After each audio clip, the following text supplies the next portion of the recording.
సామెతలు 27:19 ఇదంట, నీటిలో ముఖమునకు ముఖము కనబడినట్లు ఏంటంట. ఇప్పుడు మనం అంతకు ముందులో ఈ మిర్రర్స్ అనేవి లేవు. అప్పుడు ఏం చేసేవాళ్ళు అంటే వాటర్లోనే వాళ్ళ ముఖాన్ని చూసుకునేవాళ్ళు అనమాట ఆ దినాల్లో. కాబట్టి ఈ ప్రతి ఒక్కరు మనం గమనించినట్టయితే ఆ దినాల్లో వాళ్ళ జీవిత విధానం ఏదైతే ఉందో దాంట్లో నుంచి దేవుడు సత్యాన్ని వాళ్ళకి తెలియజేయడానికి రాసినాయి అన్నమాట ఈ మొత్తం కూడా.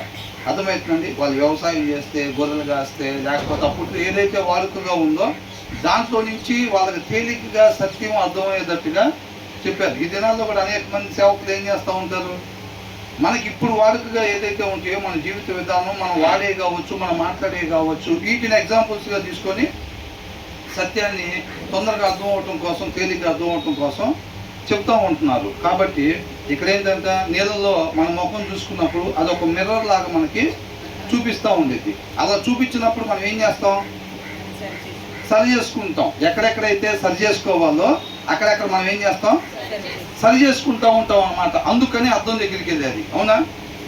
కాబట్టి ఇక్కడ ఏమంటున్నారు, అలాగే అట్లు so the heart of man reflects the man అని అంటున్నాడు.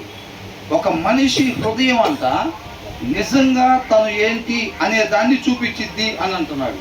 అవునా? సమూయేలు కూడా యెషయా కుమారుని తీసుకొని రమ్మన్నప్పుడు మొదటి కుమారుడు అక్కడ నుంచుంటే ఏమన్నాడు, దేవుడి చేత రాజుగా ఎన్నుకోబడేవాడు కరెక్ట్గా వచ్చి ఇక్కడ నిలబడ్డాడు అని అనుకున్నాడు. ఏం చూశాడు, పై రూపాన్ని అనమాట. అవునా? తన హైట్ కావచ్చు, తన ఇది ఏదైతే వీరుడిలాగా ఉన్నాడో ఖచ్చితంగా ఏదైనా రాజు అనుకుంటాడు అని అనుకున్నాడు. దేవుడు ఏమన్నాడు అప్పుడు, నేను మనుషులు పై రూపాన్ని లక్ష్య పెట్టినట్టుగా నేను లక్ష్య పెట్టను, నేను అంతరంగాన్ని, హృదయాన్ని నేను లక్ష్య పెట్టేవాడిగా ఉంటాను అని అంటున్నాడు. అర్థమవుతుందండి. అంటే దీని అర్థం ఏంటి, మనకి ఇప్పుడు 26వ అధ్యాయంలో 23వ వచనంలో ఒక మాట ఉంది. ఏంటంట,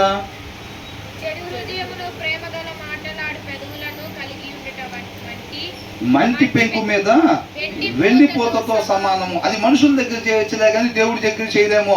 హృదయానికి వెండిపోత పూయలేము. అర్థమవుతుందండి. ఏం చేస్తారు మనుషుల దగ్గర, మనం ఏం చేస్తాం జనరల్గా, వాక్యం చదవకుండా, ప్రార్థన చేసుకోకుండా మనం వచ్చి ప్రెసిడెంట్ బ్రదర్ వాక్యం చదువుతున్నారా, వాళ్ళు మనం అడగకముందే మనమే ఏం చేస్తాం, వాక్యం చదువుతున్నారు బ్రదర్, మనం చదవాలి బ్రదర్, మనమే కదా ఈ లోకానికి వెలుగుకు అని అంటూ ఉంటాం. అవునా కదా? అంటే ఏం చేస్తున్నాం అక్కడ, విశ్వాసి కోటింగ్ వేసామన్నమాట. అవునా కదా? విశ్వాసి కోటింగ్ వేసుకొని పెద్ద భక్తుల్లాగా మనం ఏం చేస్తాం, బయటికి జనాల ముందు చేస్తూ ఉంటాం. అదొక సిల్వర్ పాట్ లాగా మనం చూపించే ప్రయత్నం చేస్తూ ఉంటాం. కానీ లోపల ఏ పాత్ర అంట, మట్టి పాత్ర. అది ఏదంట, మట్టి పాత్ర. కానీ సిల్వర్ పాత్ర లాగా మనం ఏం చేస్తామంటే నిజంగా ప్రార్థన చేసుకుంటా, బాగా వాక్యం చదువుకుంటా, ఆయనతో వ్యక్తిగతంగా బలమైన సహవాసం గడిపే వాళ్ళు ఎలాగుంటారో మనం అలాగ బిహేవ్ చేస్తూ ఉంటాం జనాల ముందు. జనాలు మోసం చేస్తున్నాం అని అనుకుంటాం. వీళ్ళ దగ్గర భలే యాక్టింగ్ చేసాం, అసలు పాస్టర్ గారి దగ్గర భలే యాక్టింగ్ చేసాం, పాస్టర్ గారి దగ్గర భలేగా యాక్టింగ్ చేసాం, మన తోటి విశ్వాసుల దగ్గర భలే యాక్టింగ్ చేసాం. అసలు ఇవాళ మన యాక్టింగ్ చూసి ఈ వారం అంతా బాగా బ్రహ్మాండంగా వాక్యం జరిగినట్టున్నాడు, బ్రహ్మాండంగా ప్రార్థన చేసుకున్నట్టున్నాడు అని అనిపించుంటుంది మన యాక్టింగ్ ఇవాళ అని అనుకుంటాం. మనం వాళ్ళను మోసం చేయాలా, పక్కన విశ్వాసులను మోసం చేయాలా, పాస్టర్ గారిని మోసం చేయాలా, ఎవరిని మోసం చేసాం, మనల్ని మనమే మోసం చేసుకున్నాం అన్నమాట. మన పైన ఎంత కోటింగ్ వేసినా అంట దేవుడు దేన్ని చూస్తాడంట, హృదయాన్ని ఆయన పరిగణలో తీసుకుంటాడు. కాబట్టి మనం ఆ పైన ఓరకనే షోయింగ్, ముసుగు సరిగ్గా వేసామా లేదా, తెల్ల షర్ట్ వేసామా లేదా, నడవడిక చక్కగా నిజమైన విశ్వాసి, భయభక్తులు కలిగిన విశ్వాసి ఎలాగ నడుస్తాడో, మనం చర్చికి వచ్చేటప్పుడు అలా నడుచుకుంటూ వచ్చామా లేదా, ముఖ కలయికలు అలా పెట్టామా లేదా అనేది ఆ ప్రయాస వ్యర్థమో. నీటిలో చూసినప్పుడు మనం ఒక అద్దం లాంటిది కాబట్టి అద్దం దగ్గరికి వెళ్ళినప్పుడు మనం ఎలాగైతే ఎక్కడెక్కడ సరి చేసుకోవాలో అక్కడ సరి చేసుకుంటామో, ఇక్కడ ఏంటంట దేవుడికి ఏం కనపడిద్దంట, హృదయం మనం ఒరిజినాలిటీ ఏంటనేది దేవుడికి స్పష్టంగా చూపిస్తా ఉంటాం. కాబట్టి ఆ హృదయంలో ఎక్కడెక్కడైతే సరి చేసుకోవాలో ఈ వాక్యం అనే అర్థంలో నుంచి మనం అక్కడెక్కడ సరి చేసుకునేవారుగా మనం ఉండాలి. అలా చేసుకోవాలంటే దేవుని యొక్క జ్ఞానము, ఆయన యొక్క వివేకం మనకి ఉండాలన్నమాట. దానికోసం రోజు కూడా వాక్యాన్ని చదవాలి. అవునా? అలా చదివేటప్పుడు దేవుడు మనలోని మాంసపు హృదయాన్ని చక్కగా అలాగే ఉండేటట్టుగా చేస్తాడు, రాతి హృదయంగా మారకుండా. అర్థమవుతుందండి? కాబట్టి మనం బయటికి షోయింగ్ ఇంకా ఎట్లా యాక్టింగ్ చేస్తే బాగుంటుంది అట్లా ఇట్లా కాకుండా మన హృదయంలో ఎక్కడెక్కడ సరి చేసుకోవాలో మన వాక్యం అనే అర్థంలో చూసుకొని మన అంతరంగాన్ని సరి చేసుకునే వారంగా మనం ఉండాలి. దేవుడు దాన్ని పరిగణలోకి తీసుకుంటాడు. దాన్ని మనం సిల్వర్ కోటింగ్లు, గోల్డ్ కోటింగ్లు మనం వేయలేము. మనం ఏంటి అన్నది యాజ్ ఇట్ ఈజ్గా రిఫ్లెక్ట్ చేస్తుంది అంట. అర్థం ముందు నిలబడినప్పుడు మనకు లేని కూడా చూపించిద్దా, అది ఉన్నది ఉన్నట్టుగా చూపించిద్దా? కాబట్టి మన హృదయం కూడా ఏంటంటే ఉన్నది ఉన్నట్టుగా దాని లోపల ఎంత అడుగు బాగాన మనకి స్వాభావికంగా వచ్చిన మూఢత్వ సంబంధించిన లక్షణాలు ఎంత అడుగు బాగాన దాచిపెట్టినా దేవుడికి కనపడతాయా లేదా? కనపడదు. బయట ఎంత ప్రేమగా మాట్లాడినా చెడు హృదయం ప్రేమ కలిగిన మాటలంట. అర్థమైంది? జనాలకి తెలియదు, కానీ దేవుడికి తెలిసిద్దా లేదా? దేవుడికి ఏం తెలిసింది? ప్రేమ గల మాటలు కనపడతాయా, చెడు హృదయం కనపడిద్దా? చెడు హృదయమే కనపడిద్ది. కాబట్టి మనం అద్దం దగ్గరికి వెళ్ళి ఎలాగైతే చూసి సరి చేసుకుంటామో వాక్యం అనే అద్దంలో చూసుకుని మన హృదయాన్ని సరి చేసుకోవడానికి ఇష్టపడే వారంగా ఉండి మనం సరి చేసుకోవాలని దేవుడు కోరుకుంటూ ఉన్నాడు అన్నమాట. తర్వాత వచ్చిన ఏంటి?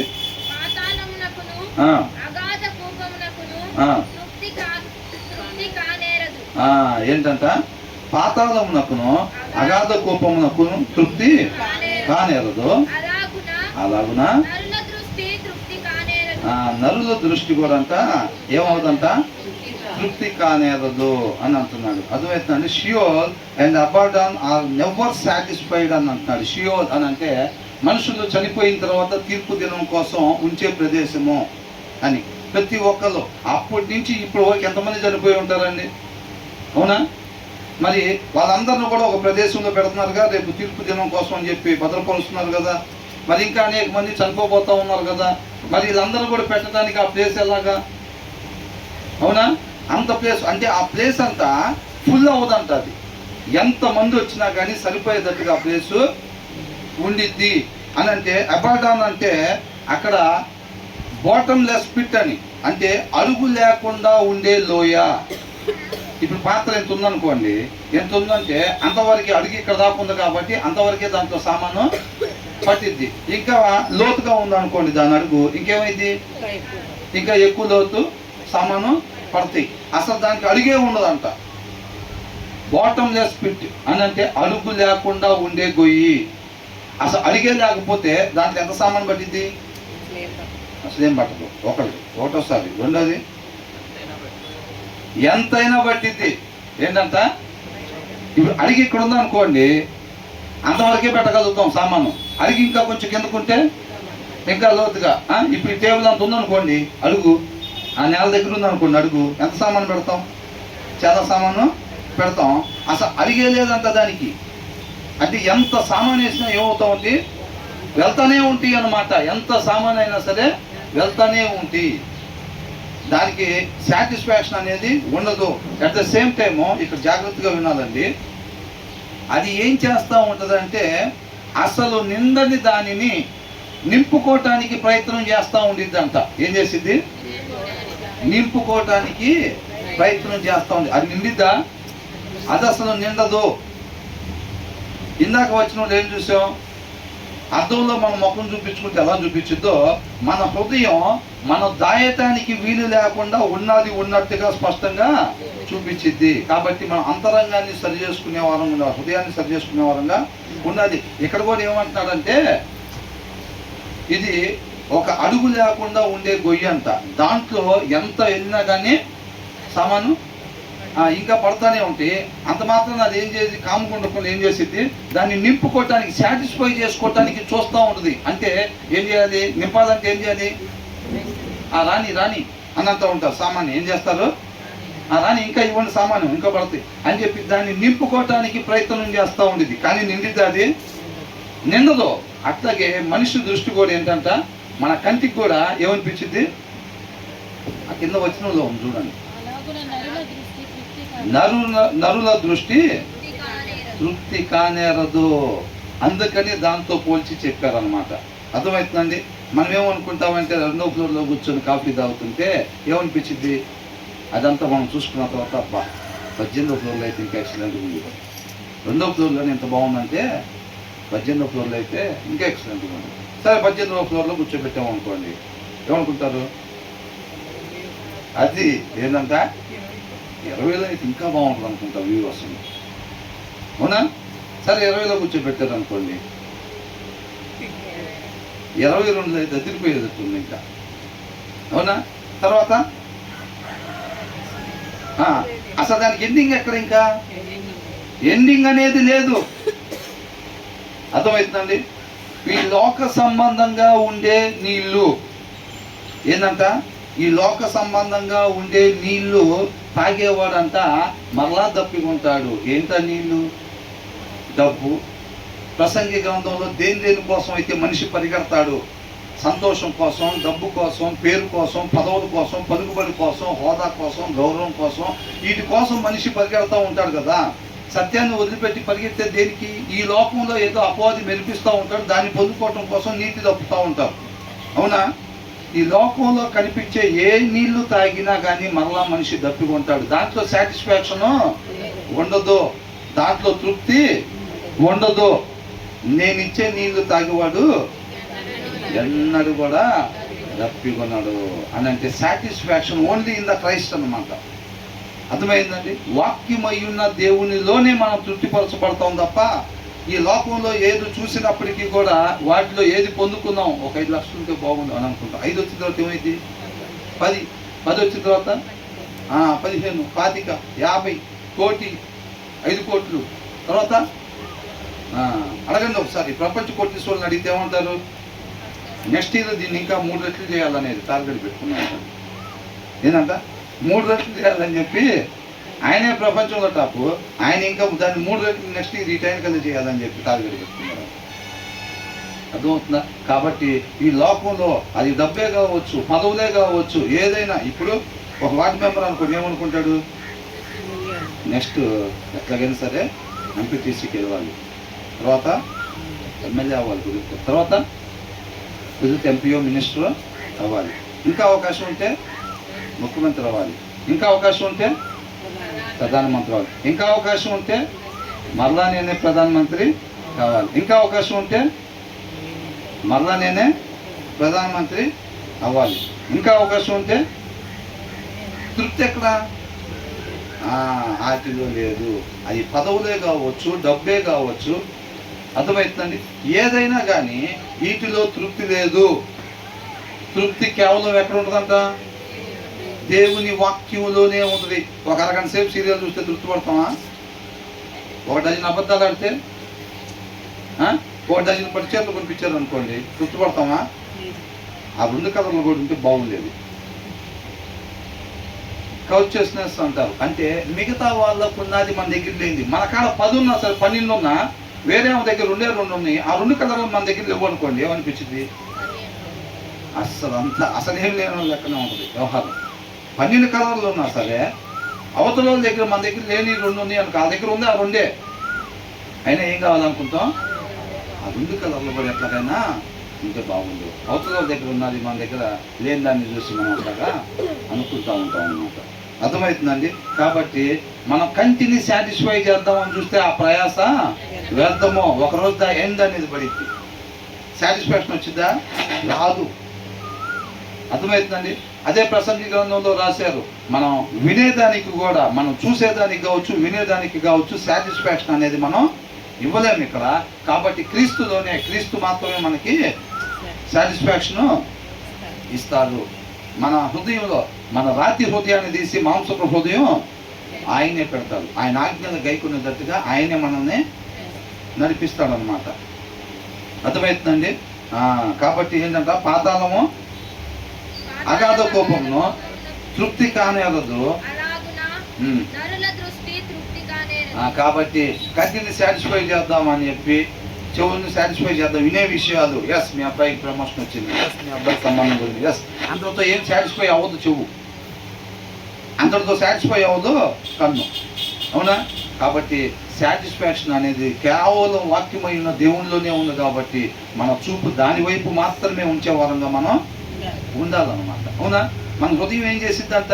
మనం ఉన్నది ఉన్నట్టుగా చూపించింది. అంటే మన హృదయాన్ని బాగు చేసుకోవాలి. మన హృదయాన్ని బాగు చేసుకోవాలంటే మనం ఏం చేయాలి? మన కన్ను దేన్ని చూస్తే మన హృదయం దాన్ని కోరుకునిద్ది అనమాట. అంటే నీ అవుట్పుట్ ఏదైతే రావాలనుకుంటున్నావో, నీ ఇన్పుట్ నువ్వు చూసేది కూడా, నీ ఇన్వెస్ట్మెంట్ కూడా దాని మీదే ఉండాలి. అర్థమవుతుందండి? మనం ఏమనుకుంటాం? ఒక మంచి విశ్వాసిగా మనం జీవించాలి అని అనుకుంటున్నాం. అలా జీవించాలని అనుకుంటే అది మన హృదయంలో ఉండాలి. అలా ఉండాలని అంటే మనం ఏం చేయాలి? దానికి సంబంధించిన వాటి మీద మనం టైంని ఇన్వెస్ట్ చేయాలి. సత్యాన్ని ఏం చేయాలంట? కొనుక్కోవాలి. అర్థమవుతుంది? దేవుడి కృపను బట్టి మనకిచ్చే ఆయుష్ అంతా పెట్టుబడిగా పెట్టి సత్యాన్ని కొనుక్కోవాలి. ఆయన జ్ఞానాన్ని కొనుక్కోవాలి. బ్రదర్, మీరు చదవండి 2 గంటలు, మాకు ఒక 20 నిమిషాలు చెప్పేసి తినేది పోతాం. మేము ఏంటంట?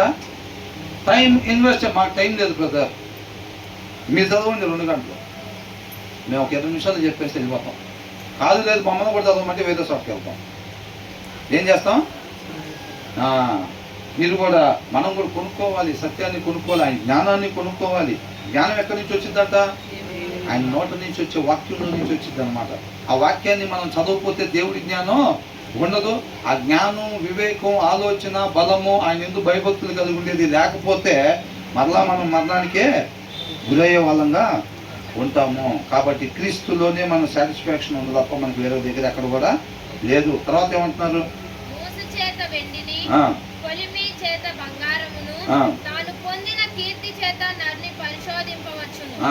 అర్థమైందండి? వెండి ఏంటంట? వెండిని ఎట్లా చేస్తాం? అది ప్యూరిటీ ఏనా కాదా అనేది, సిల్వర్ని మనం ఎలా చేస్తారు? ఒక గిన్నెలో పెట్టి వెండి వస్తువు ఏదైనా ఇస్తే వాళ్ళు ఏం చేస్తారు? ఆ గిన్నెలో పెట్టేసి దాన్ని ఫ్రై చేస్తే దాంట్లో వేస్టేజ్ మొత్తం కూడా వెళ్ళిపోయింది. ఆ ప్యూరిటీని చెక్ చేయొచ్చు, ఆ సిల్వర్ని చెక్ చేయొచ్చు. అలాగే తర్వాత ఏంటంట? మోస చేత వెండిని, కొలిమి చేత బంగారును ఎలా టెస్ట్ చేస్తారు? అది మంచిదా కాదా? మనం ఇప్పుడు ఇంతలో ఉంగరం తీసుకెళ్దాం అనుకోండి, దాన్ని కాటా వేసేసి అమ్మితే డబ్బులు ఇచ్చేస్తారా? అది ఏం చేస్తారు? దాన్ని ఆ కొలిమిలో వేసి టెస్ట్ చేస్తారనమాట. దాన్ని టెస్ట్ చేసి అది ఎంతవరకు అయితే ఒరిజినాలిటీ ఉందో అంతను బట్టి మనకి డబ్బులు ఇస్తారనమాట. వెండినైనా అట్లాగే, బంగారునైనా అట్లాగే, మనిషిని ఎలాగంట? అవునా? ఇప్పుడు నేను వచ్చేటప్పుడు పాటలు పాడుతున్నారు, అంతకుముందు ప్రార్థన చేస్తుంటారు. ఎవరిని వచ్చి అన్న బ్రహ్మాండంగా ప్రార్థన చేశారన్న మీరు అని అంటే, చిన్నప్పటి నుంచి అలవాటన్నా అని అంటే, అది మహిమ ఎవరికి ఇచ్చారు? వాళ్ళకే. చిన్నప్పటి నుంచి అలవాటన్నా 3 పూటలు ప్రార్థన చేసేవాడిని దానియేలాగా. నేడు దానియేలు అన్నా నేను. ఏంటంట? ఆనాటి దానియేలు ఆయన అయితే నేటి దానియేలు ఎవరంట? ఈయన. నేటి దానియేలు అన్నా, అందుకని అంత బాగా చేయగలుగుతున్నాను నేను అని అంటారు. బాగా పాడారు బ్రదర్ అని అంటే ఏమంటారు? సండే స్కూల్ నుంచి నేను బాగానే పాడతాను, ఫస్ట్ నుంచి పాటలు అంతేనండి. సండే స్కూల్ పాస్టర్ గారు కూడా అదే అనేవాళ్ళు, నువ్వు రావాలి, ఫస్ట్ పాట నువ్వే పాడాలని అనేవాళ్ళు. దాంట్లో దేవుడు ఎక్కడున్నాడు అసలు? ఆయనకి మహిమ ఎక్కడుంది? ఆయనకి మహిమ ఉందా? లేదు. ఆ మహిమని వీళ్ళే చూసుకుంటున్నారు అన్నమాట, వీళ్ళే తీసుకుంటున్నారు. అర్థమవుతుందండి? అట్లాగా ఏదన్నా చెప్పి ఆయన ఇవ్వకుండా మనిషికి ఎక్కడి నుంచి వచ్చింది? ఒకళ్ళు పాట పాడారన్నా, ఒకళ్ళు ప్రార్థన చేశారన్నా, ఒకళ్ళు వాక్యం చెప్పారన్నా, ఒకళ్ళు ఇంకొకళ్ళు పరిచర్య చేశారన్నా, సహాయం చేశారన్నా, అవన్నీ ఎక్కడి నుంచి? ఆయన కృప లేకుండా చేస్తామా? మరి మహిమ ఎవరికి వెళ్ళాలి? ఆయనకి వెళ్ళాలి. అవునా కదా? కాబట్టి యేసుక్రీస్తు వారు కూడా ఏమంటున్నారు? తండ్రి నాతో మాట్లాడిచ్చేది, ఆయన చెప్పిందే నేను మాట్లాడుతున్నాను అంటున్నాడు. నా సొంతగా ఏమి నేను మాట్లాడట్లేదు అని అంటున్నాడు. సమస్త మహిమ ఆయనకి అని అంటున్నాడు. శిష్యులు కూడా ఏమన్నారు? కాళ్ళు లేని వాళ్ళు కాళ్ళు తెప్పించిన, కళ్ళు లేని వాళ్ళు కళ్ళు తెప్పించిన, అమ్మ మీరు మౌలులు కాదు దేవదూతలు మిమ్మల్ని సన్మానించాల్సిందే అంటే వాళ్ళు ఏం చేశారు? ఆయనకి చెందాల్సిన మహిమ సమస్త కార్యం చేసింది ఆయన. మీరు ఎవరినైతే అప్పగిచ్చారో ఆయన చేసేది ఈ కార్యం ఉందా? మీరెందుకు మాకెందుకు చూస్తున్నారు? ఆయన మహిమలో ఏమాత్రం కూడా మాకు రాకూడదు అని వస్త్రాలు చింపుకొని అక్కడి నుంచి వాళ్ళు వెళ్ళిపోయారు. మన సమస్త మహిమని ఆయనకే చెల్లించారు. భయపడ్డారు వాళ్ళు, వణిగిపోయారు అనమాట. ఆ మహిమని ఏమాత్రం మేము దొంగిలిస్తామేమో అని చెప్పి. అర్థమవుతుందండి? అదే ఈ దినాలు మనల్ని అడుగుతుంటే ఏమంటున్నాం? అవునండి బాగానే పాడతా, ఏంది మీకు ఎవరికి లేదు, నాకు ఇచ్చాడు ఆ స్వరం, నాకుంది ఆ స్వరం, ఇచ్చాడు కూడా కాదు, నాకుంది ఆ స్వరం. అవును నేను ప్రార్థన చేస్తా ఏందండి అని అనుకున్నాం. ఏంటి అది ఎవరు ఇచ్చారు? మహిమను ఎవరికి చెల్లించాలి? అట్లా అన్నమాట. ఒక మనిషిని పొగిడేటప్పుడు అంత ముందు కూడా అనుకున్నాం మనం. బిఎల్ మోడీ గారు వాక్యం చెప్పి వచ్చేటప్పుడు ఏమన్నారంట? వాక్యం బాగా చెప్పారు అనగానే నీకన్నా ముందే అపవాది నాకు ఆ మాట చెప్పారు.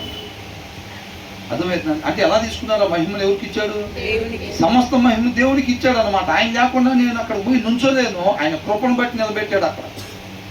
నన్ను పూర్తిగా ఉపేక్షించుకోవటానికి కూడా ఆయన కృపను బట్టి ఆ బలం ఇస్తే ఆ బలంతో నన్ను జీరో చేసుకోగలిగాను నేను. అర్థమవుతుందండి.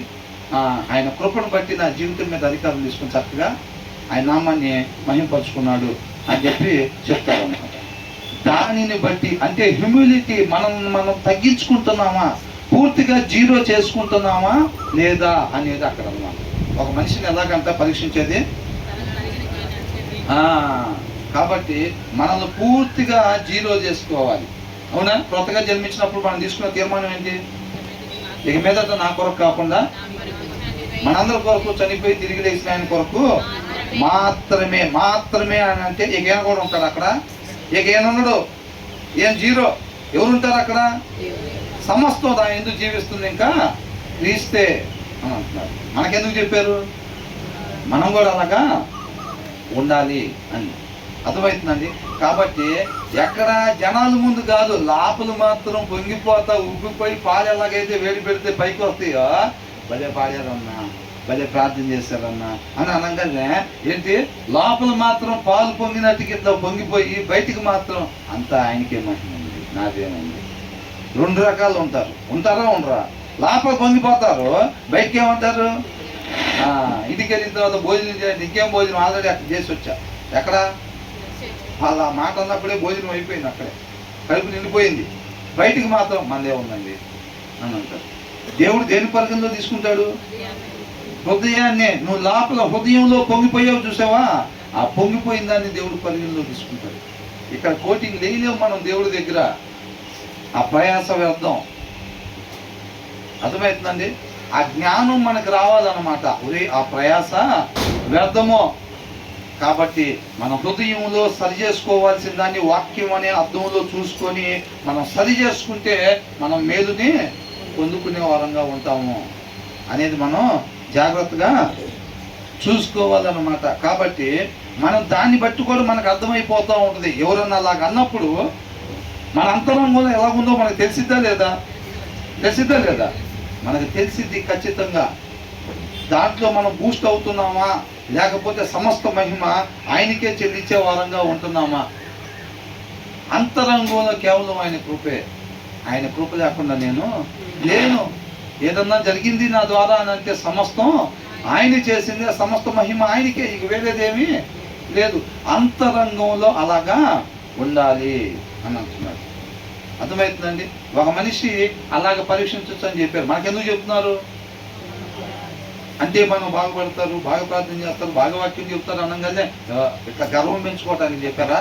గర్వం ఉండాలా లేకపోతే తగ్గింపు స్వభావం ఉండాలా? ఎంతగా తగ్గించుకోవాలి? ఎంత పర్సెంటేజ్ తగ్గించుకోవాలి చెప్పండి? జీరో. మొత్తం 100% మనం తగ్గించుకొని మొత్తం మనల్ని జీరో చేసుకునే వారంగా ఉండాలి. ఎక్కడ కూడా మనం కనపడే వారంగా, మనం ప్రయత్నం చేసే వారంగా ఉండకూడదు. దావీదు మహారాజు కూడా ఒక మాట అన్నాడు నాట్యం చేసినప్పుడు. ఏమన్నాడు? ఇజ్రాయిల్ రాజు అబ్బో ఎంత ఘనంగా కనపడ్డాడో, ఇవాళ వస్త్రాలు కూడా సరిగ్గా లేకుండా అని అంటే ఏమని చెప్పాడు? ఆయన నామ మహిమ కొరకు నేను ఇంతకన్నా హీనంగా కనపడటానికి కూడా నేను సిద్ధమే. అంతకన్నా గొప్ప భాగ్యమే ఉంది నాకు అవకాశం వస్తే అని అంటున్నాడు. మనకి దావీదు హృదయానికి ఎంత డిస్టెన్స్ కనపడుతుంది? మనమే ఆ ప్లేస్లో ఉంటే ఎలా ఉంటామండి అసలు? మన హృదయం, మన తగ్గింపు స్వభావం అలా ఉండిద్దా? పక్కన వాళ్ళ కారు లేకుండా మన కారు ఉందంటేనే కళ్ళు పైనే ఉంటాయి. ఇక కళ్ళు పైనే ఉంటాయి, ముందు దారి కనపడదు, అంతా పైనకే ఉంటాయి. అది కూడా మన చిన్న కారు ఉందనుకోండి, పక్కన వాళ్ళ కారు లేకుండా ఎక్కడ ఉంటాయి? ఆయన ఏంది? దావీదు అంటేనే 12 గోత్రాల మీద రాజు. మామూలు విషయం కాదు అసలు. ఆయనకి ఎదురు లేదు. అవునా? అలాంటి స్థానంలో ఉండి ఆయన హృదయంలో తగ్గింపు స్వభావం చూడండి ఎలాగుందో. క్రీస్తుని మాదిరిగా, అవునా? సర్వోన్నతుడైన దేవుడు ఏం చేశాడు? శిష్యులు పాదాలు చంపదాకా తగ్గించుకున్నాడు. మనకెందుకు చెప్పాడు? మీరు కూడా అలాగా తగ్గింపు స్వభావం కలిగి ఉండండి అని అంటున్నారు. రాశారా? ఇది రాసుకున్నారా? ఎక్కడ రాశారు? హృదయం అనే అర్థం మీద రాసుకోవాలన్నమాట.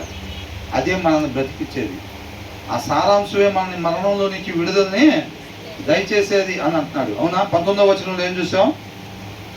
నీటిలో ముఖం, అద్దంలో ముఖం ఎట్లాగైతే మనకి ఎక్కడెక్కడ సరి చేసుకోవాలో చూపించిందో, వాక్యం అనే అద్దంలో చూసుకొని మన హృదయాన్ని సరి చేసుకునే వారంగా ఉండాలి, అవునా? హృదయాన్ని సరి చేసుకోవడానికి ప్రయత్నం చేయాలి. మన ధ్యాస ఎక్కడ పెట్టాలంట? 100% మన ధ్యాస పక్క జనాన్ని ఎంత మోసం చేయాలి, ఈ విశ్వాసం అనే ముసుగు ఎట్లా వేసుకోవాలి అనేది కాకుండా, నిజంగా హృదయాన్ని వాక్యం అనే అర్థంలో చూసుకొని ఎక్కడెక్కడ సరి చేసుకోవాలి అక్కడెక్కడ మనం సరి చేసుకోవాలి అని దేవుడు చెప్తా ఉన్నాడు. 20వ వచనంలో ఏంటంట? పాతాళమునకు అగాధమునకి అవి ఎలాగైతే తృప్తిపరచబడవో మనుషుని దృష్టి కూడా, అంటే కన్ను కూడా ఏమవుతుందంట? ఈ లోకంలో ఉండే దేన్ని చూసినా కానీ తృప్తిపరచబడదు. కానీ ఎట్లుండాలంట? మన చూపు దేవుని వాక్యం అయి ఉన్న దేవుని వైపే మనం చూపు ఉన్నట్లయితే కనుక ఆయన మాత్రమే మనం తృప్తిపరిచేవాడిగా ఉంటాడు. ఆయన ఇచ్చే నీళ్లు తాగితేనే మనం ఎప్పుడు కూడా ఇంకా తప్పికోవడం తప్ప, ఈ లోకంలో 10 కోట్లు సంపాదించిన, 50 కోట్లు సంపాదించిన, 500 కోట్లు కావాలంటాం, 500 కోట్లు వస్తే 5,000 కోట్లు కావాలంటాం, 5,000 కోట్లు వస్తే ఇంకా కావాలంటాం, ఎమ్మెల్యే ఇస్తేనేమో సీఎం కావాలంటాం, సీఎం ఇస్తే పిఎం కావాలంటాం, పిఎం ఇస్తే మళ్ళీ ఇంకోసారి పిఎం కావాలంటాం, ఇంకోసారి ఇచ్చినా మళ్ళీ ఇంకోసారి పిఎం కావాలని అంటాం. 90 ఏళ్ళు దాకా అట్టగే ఉంటాడు దేవుడు. ఇంకేమంటాం? ప్రభా ఇంకో 40 ఏళ్ళు ఇవ్వ, దేనికి అని అడుగుతాడు. కీర్తనకారుని అడిగితే 119వ కీర్తన ఏమన్నాడు? నీ ఆజ్ఞలు నీ కట్టడలో గైకొనుటకు నన్ను బ్రతికించు ప్రభు అన్నాడు. వీళ్ళు ఇంకో 40 ఏళ్ళు ఇవ్వ ప్రభు అని అంటారు. దేనికంటే? ఇంకొక 40 ఏళ్ళు పిఎంగా ఉండటానికండి. సరే ఇచ్చాడు అనుకోండి 40, ఏమైంది? మరలా మోకాలు వేస్తాం. దేనికి? ప్రభా ఇంకొక 40 ప్రభా, ప్రేమించి చేసుకున్నావు కదా నన్ను ఇస్తే మళ్ళీ దాంట్లో తృప్తి ఉండదు అన్నమాట. కాబట్టి కన్ను ఈ లోకంలో ఉండే నేల వైపు కాకుండా ఆ వాక్యమై ఉన్న దేవుని వైపు మన కన్ను దృష్టి ఉండేటట్టుగా మనం చూసుకుంటే, అంటే గురి కలిగి, ఆయనే మన గురి కలిగి మన జీవితంలో సెంటర్ ఆయన్నే పెట్టుకొని మనం ముందుకు సాగే వారంగా ఉన్నట్లయితే తృప్తిపరచబడే వారంగా ఉంటాము. తర్వాత హృదయాన్ని సరి చేసుకోవాలనేది 19. దీంట్లో ఆయన వైపే మన దృష్టి ఉండాలి అనేది మనకి 20వ వచనం. 21 ఏంటంట? మనం పూర్తిగా మనం ఉపేక్షించుకొని ఆయన మాత్రమే మహింపరిచే వారంగా ఉండాలి. ఒకరు పొగిడినప్పుడు కావచ్చు, ఏదైనా మన హృదయంలో ఎలా ఉండాలంట? మనం పూర్తిగా తగ్గించుకుని ఉండే వారంగా మనం ఉండాలి. తగ్గింపు స్వభావం ఎవరికైతే ఉంటుందో దేవుడు ఏం చేస్తాడు? అని హెచ్చిస్తాడు అన్నమాట. దావీదు దాకా ఎక్కడైనా తగిన స్థలంలో ప్రభు నా జీవితం ముగిసిపోయేసరికి నీ నామాన్ని గొప్పగా మహింపరిచేటట్టుగా నన్ను నడిపించు ప్రభు అని అంటే, అంతగా తగ్గించుకోవటానికి మనం సిద్ధపడాలి. తగ్గించుకోవాలని అంటే మాటలు చెప్పినంత తేలిక కాదు, ఎన్నంత తేలిక కాదు. దానికి బలం కావాలి. నేను అనే దాన్ని 0 చేసుకోవాలని అంటే చాలా బలం కావాలి. ఆ బలం ఎక్కడి నుంచి వచ్చింది? తండ్రి పాదాల చెంత పొద్దున్నే పెన్నల కన్నా లేచి యేసుక్రీస్తు వారు అరణ్యంకి వెళ్ళి ఎలాగైతే ప్రార్థన చేసుకొని తండ్రి దగ్గర నుంచి ఆ బలాన్ని పొందుకొని, నేను అనేది ఎక్కడ కనపడకుండా దినం మొత్తం కూడా తండ్రి నా మహిమ కొరకే ఎలాగైతే ఉపయోగించి ఆయనకి మహింపరిచాడో, మనం కూడా అలాగా ప్రతిరోజు ఉదయం దగ్గర ఏం చేయాలంట? ప్రభు నీ కృపను బట్టి ఈ దినం నాకు ఇచ్చావు కాబట్టి నన్ను పూర్తిగా ఉపేక్షించుకొని ఈ దినం నా ద్వారా ఏదైతే చేయాలని ఆలోచన చేస్తున్నావో ఆ రీతిగా మాత్రమే చేసి నిన్ను మహింపరిచే కృపని ఇటు చూడాలి.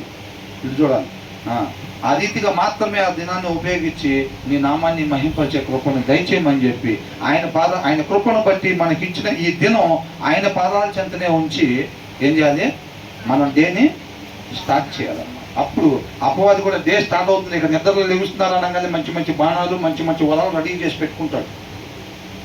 ఆ డే స్టార్ట్ అవుతుందా? ఇక లెగుస్తున్నారు వీళ్ళు, లేకపోతే ఒక్కొక్కడి ముందు వల, ఇక్కడ వల పెట్టాలి, ఇక్కడ పెడితే ఓకే, పడపోతే ఆ మూల మీద వల పెట్టాలి, అక్కడ పడపోతే ఓకే, లేకపోతే ఆఫీస్లో వల్ల పెట్టాలి, అక్కడ పడపోతే రిటర్న్లో వచ్చేటప్పుడు అక్కడ ఒక వల్ల సెట్ చేయాలి. డే మొత్తం అదే పని. మరలా నిద్రపోయిందాక ప్రతి వలలు కూడా ఓటమి పాలయ్యేటట్టుగా అపవాది ప్రతి వల దగ్గర కూడా ఓటమి పాలు కావాలంటే యుద్ధం ఎవరు చేయాలి? యుద్ధం ఆయన చేసినప్పుడే అపవాది ఓటమి పాలు అవుతాడు తప్ప మనం ఆయన పాదాల చెంత, ఆయన కృపను బట్టి మనకి ఇచ్చిన దినం ఆయన పాదాల చెంత పెట్టకుండా లేచి ఎమ్మటే బ్రష్లు చేసుకొని గబగబా ఎమ్మటే ఆఫీస్కి వెళ్ళాలి, ఓటీ కూడా చేద్దాం ఇవాళ డబ్బు తక్కువ అని చెప్పి మనం ఎప్పుడైతే డే స్టార్ట్ చేస్తామో ఆ వల్ల పడిపోయే వాళ్ళంగా ఉంటాం, ఓడిపోతాం. యుద్ధం మనం చేస్తే ఓడిపోయే వాళ్ళంగా ఉంటాం. అలాగా ప్రతిదినం. అర్థమవుతుందండి? మనం చదువుకున్నాం కదా, కాబట్టి నేను చూడు వచ్చే నెల కల్లా ఇట్లా ఉంటా, వచ్చే సంవత్సరం కల్లా ఇలాగ ఉంటా, రేపు ఇది చేద్దాం అది చేద్దాం అనేది మనం ఎప్పుడు కూడా అనుకోకూడదు అంట.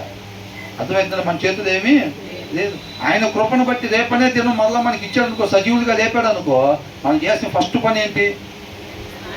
నిద్రలో నుంచి లెగిసేమో బాబు ఆయన కృపను బట్టి ఇంకొక దినం ఇచ్చాడు అనగా ఇమ్మీడియట్గా మోకాలే పడాలి. అన్ని పనులు అయిపోయిన తర్వాత కాదు, ఇమ్మీడియట్గా మోకాలు వేసి ప్రభా నీ కృపను బట్టి ఇచ్చావు, నిన్నటి దినా నా రీతిగా నడిపించి నీ నామాన్ని మహింపరుచుకున్నందుకు నీకే స్తోత్రాలని చెప్పి మళ్ళీ ఈ దినం ఆయన పాదాల చెంత పెట్టి ఆయనకు అప్పగించి, ఈ దినాన్ని ఆయనకు అప్పగించి మన డేని స్టార్ట్ చేసే వారంగా ఉండాలన్నమాట. అర్థమవుతుంది? కేవలం మాటల్లో కాదండి, కేవలం మాటలు కాదు. ఈ ప్రాసెస్ అంతా ఎక్కడ జరగాలి? అంతరంగంలో జరగాలి. అర్థమవుతుందండి? సరి చేసుకోవటం అంతరంగంలో జరగాలి. హ్యూమిలిటీ, మన వినయం ఎక్కడ కలిగి ఉండాలి? జనాల ముందు పైన పడటం కాదు, హృదయంలో నిజంగా హ్యూమిలిటీ, వినయం కలిగి మనం జీవించాలి. ఇది మొత్తం కూడా హృదయపూర్వకంగా ఆయన ఆరాధించాలి. కాబట్టి హృదయం లోపల సమస్తంలో ఇది ఉండాలన్నమాట. హృదయం మొత్తంలో ఈ ఉద్దేశం ఉండాలి. ఏ ఉద్దేశం? ప్రభా ఈ దినాన్ని నేను కళ్ళు తెరిచానంటే రాత్రి తిన్న జీడిపప్పుల వల్ల, నిన్న తిన్న బాదం పప్పుల వల్ల, మొన్న తాగిన బాదం పాల వల్ల నేను ఆరోగ్యంగా లేచాను అని అనుకుంటే నా ప్రాణమా తిను తాగి సుఖించన్నా వాళ్ళు అనుభవించారా? అట్టగే ఉంటుంది ఇది కూడా. అవునా? నేను ఆరోగ్యంగా ఆర్గానిక్ తింటా కాబట్టి లేచే పొద్దున్నే అనుకుంటే పొరపాటే. కాబట్టి ఏంటంటే ఆయన కృపను బట్టి ఇచ్చాడు ఆ దినం అనే ఆయుష్. కాబట్టి ఎలాగెలా గడుపుదాం అనుకునేవాడు, లేకపోతే లోకం వైపు చూపు ఉండేవాడు మోకాలు లేడు. ఆ జీవితాన్ని ఆయనకి అప్పగించడం, ఆ దినాన్ని ఆయనకి అప్పగించడం. ఆ భయము, వణుకు ఇదంతా ఎక్కడ ఉండాలి?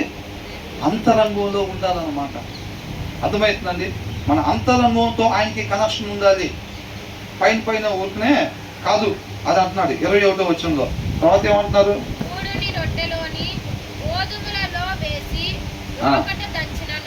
మూడుని అంట రోడ్డులోని గోధుమలలో వేసి రోకటి దంచులను. అబ్బా చూసారండి, మన వారానికి ఒక అధ్యాయం, ఆ అధ్యాయం మొత్తం శుభ్రంగా చేపన కడిగినట్టే కడగాలి. అంతేనా? వారానికి ఒక అధ్యాయం చదివావా? చదివా బైబిల్ చదువుతున్నావా? చదువుతున్నాం.